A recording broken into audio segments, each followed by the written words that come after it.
Tennessee is giving law enforcement more tools in the fight against those charged with driving under the influence. Good evening. I'm Kim Chapman with you. And I'm Josh Rowe. A new law went into effect yesterday allowing saliva swabs to be used in court. Officials say the swabs will allow for probable cause to obtain a warrant for a blood sample. That blood sample could then be used to more accurately determine the substances in a person's system. The new law also increases penalties for those convicted of a DUI. News Channel 9's Ja'Kai Spikes has more from advocates who say stricter DUI enforcement is necessary. Discussion on amendment number 1, judiciary. I see none. All in favor of amendment number 1. Officials say that drunk driving will not be tolerated, and that's being proven by this new DUI law. Lawmakers say that officials can start building a case against you, starting with a saliva swab test.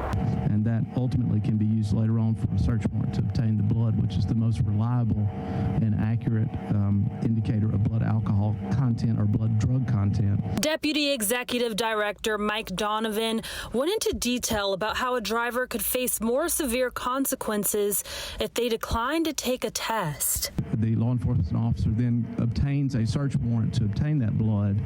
Then the Section 2 just makes it clear that notwithstanding that refusal, the defendant can still be found guilty of that implied consent violation. We asked Joe Hollis with the McMahon law firm what this means for drivers. And so they've changed the DUI laws in several ways that we can discuss today to try to mitigate that risk. Mike Lutzenkirchen, the executive director for the Let's See 43 Foundation, says this law hits home for him. The reference, my son Philip was a backseat passenger, lost his life. The driver lost his life.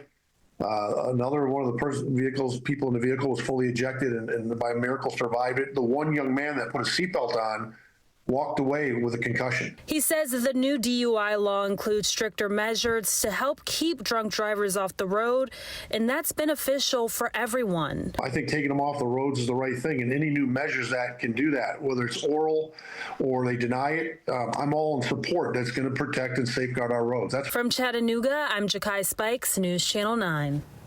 And according to the new law, a driver who refuses to cooperate with the test and is suspected of DUI could have either their license suspended for 1 year and 6 months.